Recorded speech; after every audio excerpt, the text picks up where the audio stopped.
Bface ni umurapere Black G nawe ni umu R&Bist novuga yuko agati ya rap na R&B jesanzwe ndi umu R&Bist nkongera kandi nkabo umurapere Black G respect ndakwemera cyane gose Bface on the floor nawe nyene nuko nyene twarigize ko ikiganiro uvuga yuko Lolilo Simbagenga atari rebo ari izina giwe yitiriye kora man kora rekana na Thompson kubera je kwa Benfrima jendo mu legend imbere ya Benfrima mimi ufanye tu kazi upambane na hali yako kwa sababu jewe vraiment Benfrima ni peti yangu kabisa utarasora video yiwe shasha asohore kuki yo clip ndayisohoye utanambi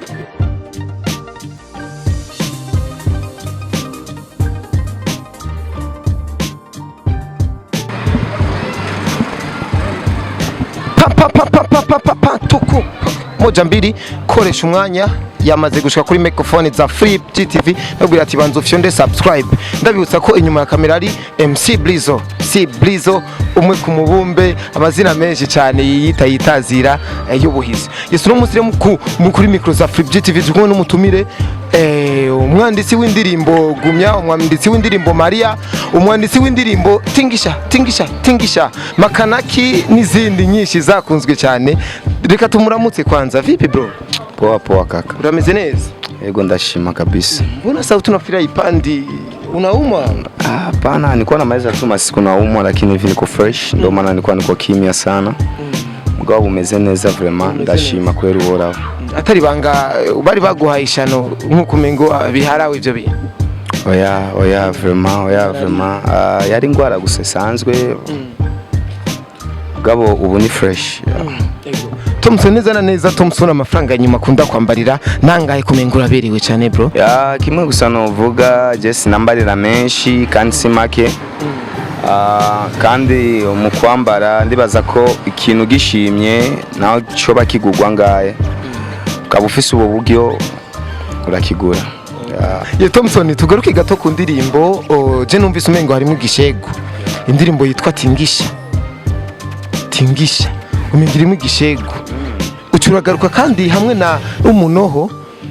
umengirimo igishego kandi none ko Thompson umengo ari karagaruka kandi nagumya uyumvirije neza amajambo afite ugiye kumviriza indimbo za Thompson usanga umengo zibaza ku gishego oya suko namba kuko ndafise zindi ndirimbo kandi indirimbo zo kubaka indirimbo z'urukundo zimeze neza z'ubuzima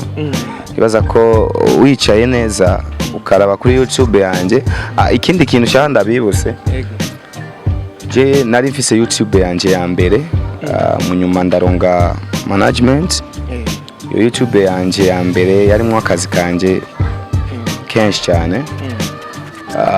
igendo nka management rero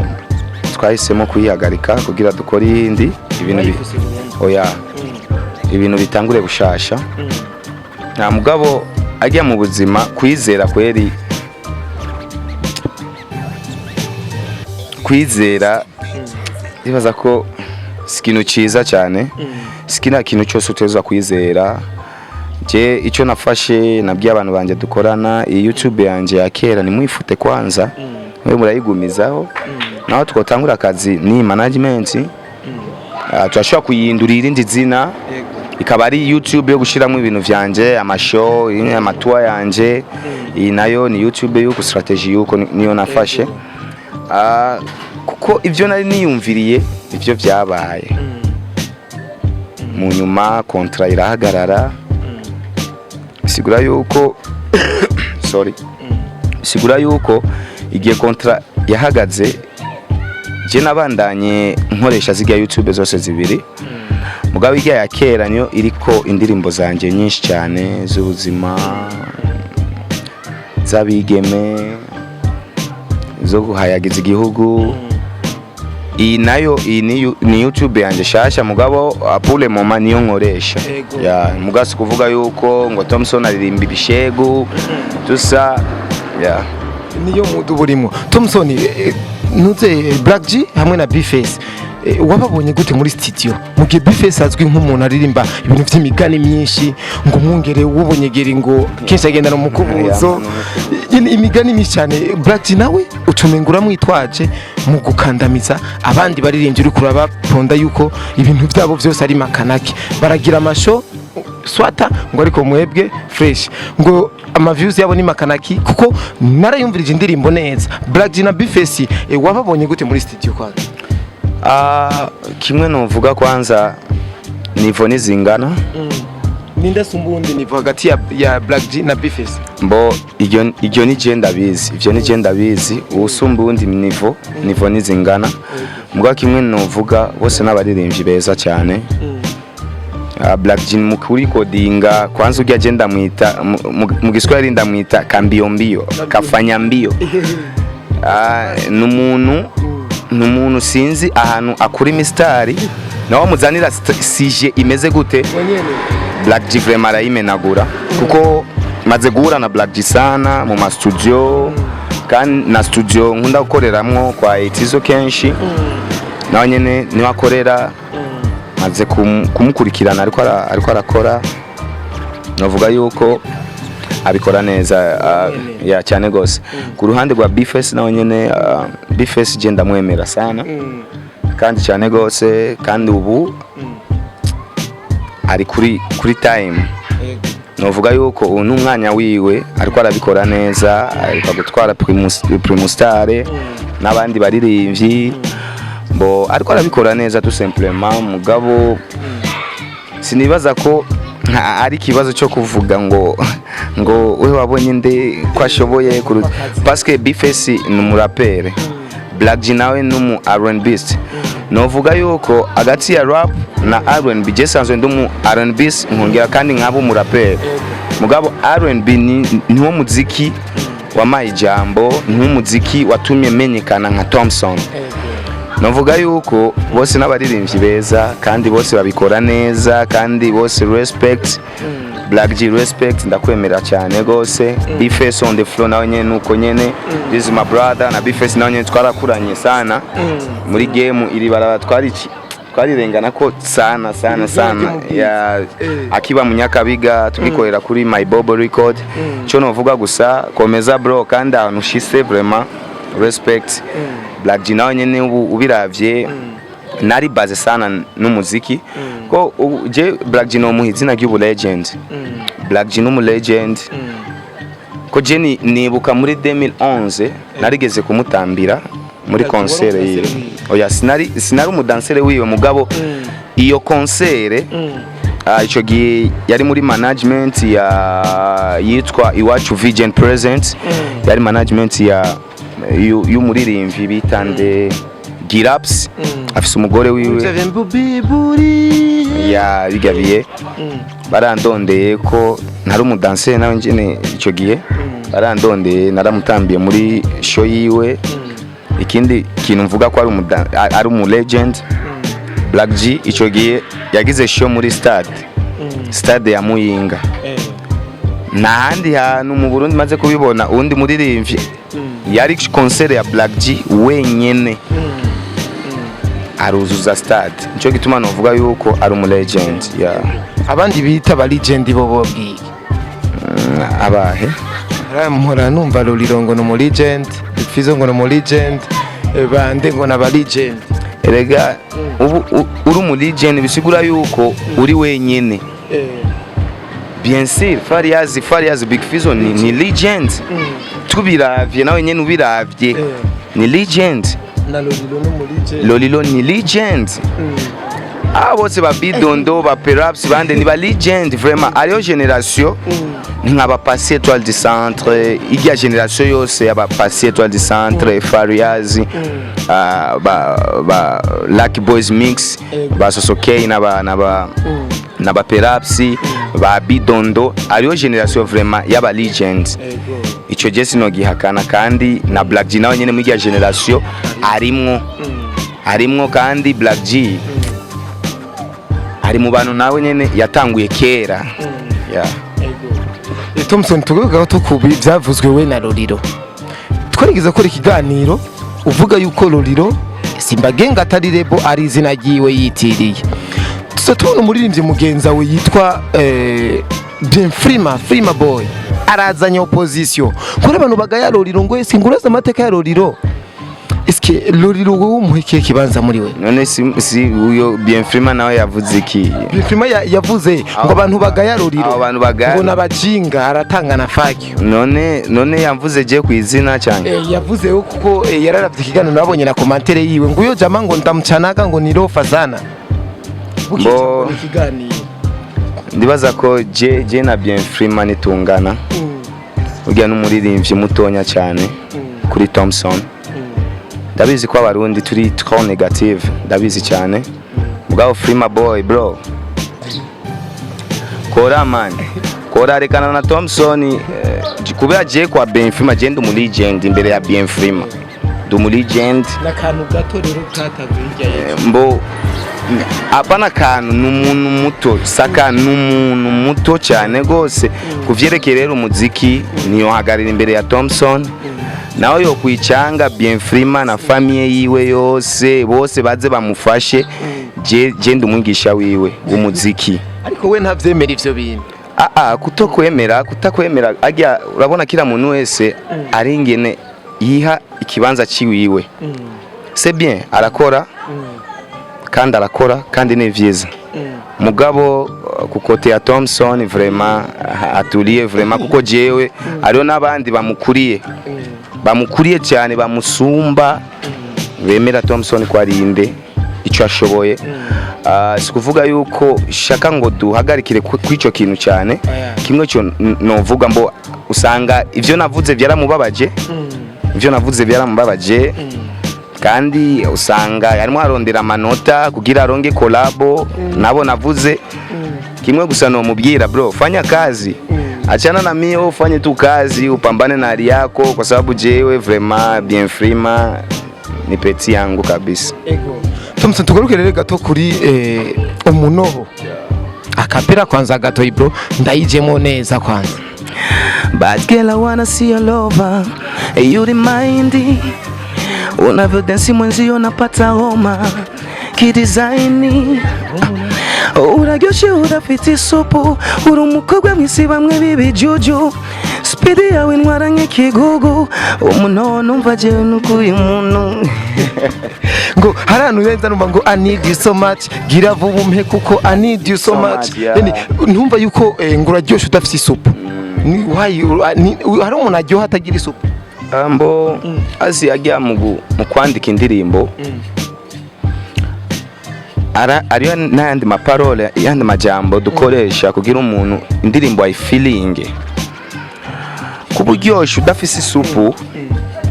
bisigura yuko ntumeze nk'abandi isupu je no cita dufashe nkuko noja ahantu kurya inyama abwira inyama iraryoshe mugabo ibuze umunyu nimwashizemo umunyu neza cyangwa agapira iraryoshe bisigura yuko twari mu bishegu ivyo je shaka ndabitahuza abantu bose babimenye twari mu gishegu twari ko turatuka umuntu yari laza mu Giswahili ni laza yo kuvuga ubwiza bw'umukobwa w'umurundi kazi hari ahantu rero wavuze ngo baby reka nkure ko numva zaje reka ndabikwereke zari kizije inzoga twari mu kabare rero nubona ko clip twayikoreye mu kabare nyene zari inzoga. Hari commentaire nabonye irangyohera ati umeze nka Michael Jackson. Ni copy ya Michael Jackson yaho ni creation yako? Mbo ndibaza ko kubera mu Burundi ni turi update cyane. Benshi bavuga ko ari copy ya Jackson kandi gukopya umuntu w'umu legend nka Michael Jackson vraiment anyuma mu gihugu cyacu Burundi ni ikintu cy'amateka cyane. Uburumumesha sana kuko na muririmbi numwe wo mu Burundi ashoboye kubikora bigya. Anyuma kindi kintu Jackson n'umuntu amaze gukopya n'abantu benshi cyane. Tureke jewe Raymond Asher dushizeho Chris Brown dushizeho Neo dushizeho abaririmbyi bose uzi ko bo muri Amerika bakora music baririmba bagatamba bakopia Michael Jackson na Michael Jackson nawe nyene arana bandi ahora kopia kera yeah bajya Jonas Brown yaririmbye I feel good bajya nibo batanguye pop Nigga still ahora tamba yo gusubira inyuma ijya still bayita Moonwalker ijya Moonwalker siwe yayitanguye mu bisanzwe mugabo yaraje afata still arayirenuvela ayishira ku rwego rwiza bisigura yuko bace babona yuko Jackson niwe mu legend niwe akwiye kuba nyene still mugabo still si ya Jackson mugabo jewe bajya bose ntabonzi nzi Michael Jackson bisigura yuko ngize copy ya Jackson si kintu kibi hako kugira copy y'abarundi ukagira copy ya Jackson ibintu byiza yeah. Thompson tugogera to kuri YouTube yawe tumaze tubona uri kurakubita ku tuntu tuma concert tuma nini bijya ntaco bizokwicira YouTube yawe mbo sinibaza kuko ndavye ari bikorwa byanje nakoze sinaronse ingene no bishira ku rubuga rwanje rwa YouTube mugabo kubera nari mfise management mugabo ubu ndabona ko no bishirako kimwe gusa abafanzi kuba gusa akazi keza ukaba ikintu kimeze neza kize ko concert kandi concert iyo mwindi show sinibaza ko ari kibazo kandi na concert nashizeyo ni concert yiwanje yari Gumia concert icyo gihe nkora Gumia concert nari nabuze ama video ama image yo muri concert nyene naronse vuba icyo gituma ubona ko ndayishize ko kawaida Thompson rero tuzi neza yuko atajyama cyane twitege igikorwa gishasha ryari bo vuba cyane kuko ndafise indirimbo shasha kiri shasha zozizananye n'amasanamu kandi byose byaraheze ndindiriye gusa appele y'umu director wanje Andilere Baby Banko kuva muri Technologia Films twari twavuganye ijya yejo arambwira ko azombwira bo ibikorwa ni byinshi cyane araje video shasha kandi video y'amateka na muririmvi numwe mu Burundi amaze kuyikora iyo video aha nyene mu Burundi mwisite nyene Buiza Paradise of course this is my city ni quartier yanje nkunda cyane navukiye ngaha murira mu Bwiza en fait kandi ntubona hapa irafise percent no kuhava je simba mu Bwiza je mba mu Gasekebuye mugabo famille yanje iri mu Bwiza ico novuga Buiza Paradise irafise percent nini ya cyane gose ku kazi ga Thompson bisigura yuko kimwe gusa abantu muje kuri YouTube yanje gira subscribers yawe ngaho ugire like comment na share kugira ubu wa mbere kubona iyo ndirimbo yanje shasha indirimbo zose kuko uko ndiko ndabibona abaririmbyi bose baryamye hakuna muziki nibiza nibishegushe bana byose tuguma tumva nibi mugabo ni indirimbo nziza na gishego kirimwo ni indirimbo irimwo amakoreografi y'amapa akomeye kuruta y'amakoreografi mwabonye mu Munoho tugiye gukora ama clip y'ibindi bintu bitamenyerewe kubona mu Burundi nico gituma kimwe gusa novuga iga supporting ibikenewe mu muziki supporting ni kintu gikomeye sana kabisa nkuko bamenyesha makuru kubaririmvi abagenzi bacu kimwe novuga gusa sinoronga supporting dufashe yundi muririmvi tutazinanye najewe ariho nabandi tutazinanye nundungikira link ndayishira kuri stati wanje oya mugabo bivana n'ubugenzi n'ukungene dushaka guteza imbere akazi kimwe gusa iyo ndirimbo iraje vuba cyane gose utarasohora video yiwe shasha asohore kuko iyo clip ndayisohoye Utazimisha. Utanambia. Lakini tuseme kama itakuwa ni kazi na dawa, kazi na sala. Ambo mimi kwa kifupi hicho navuga Nini kawaida? Dawa, sala. mimi namwamini Mungu sana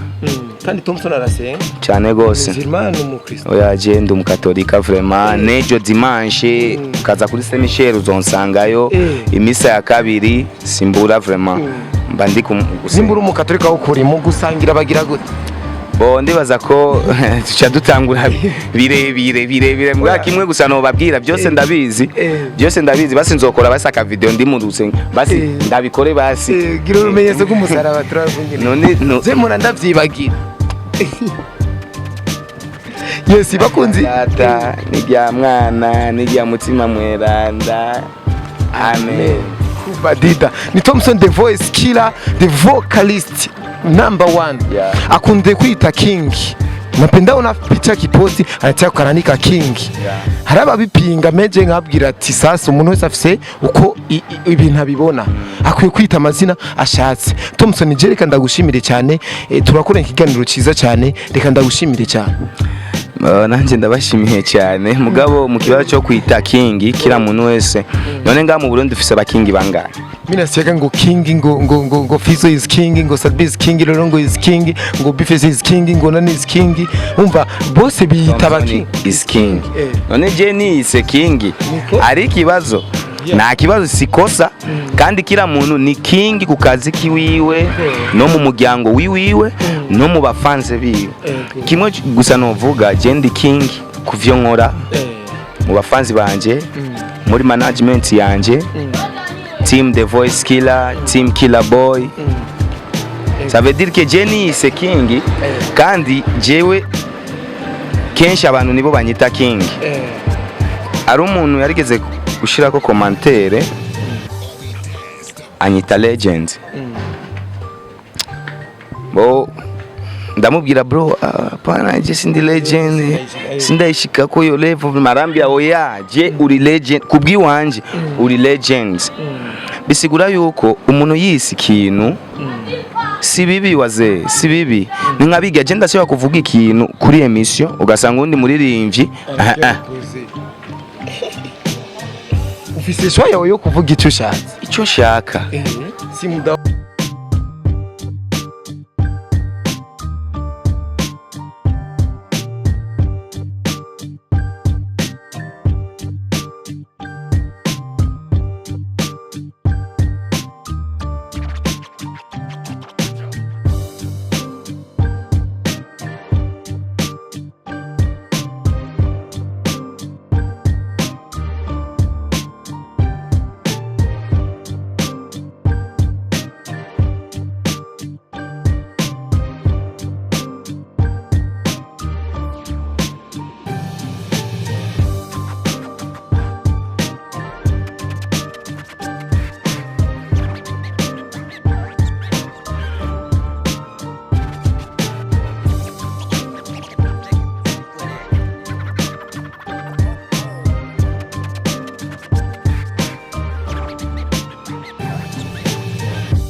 kwanje.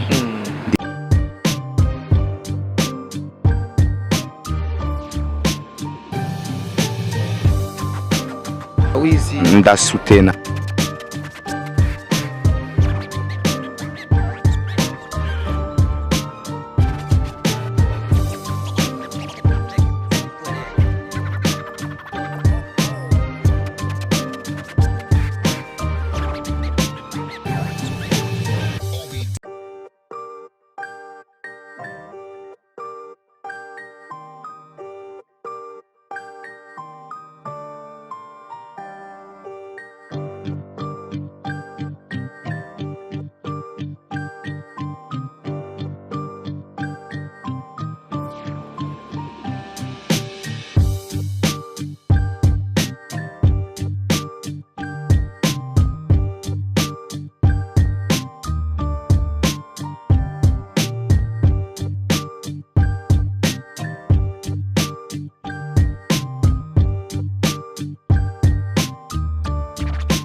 Ukishu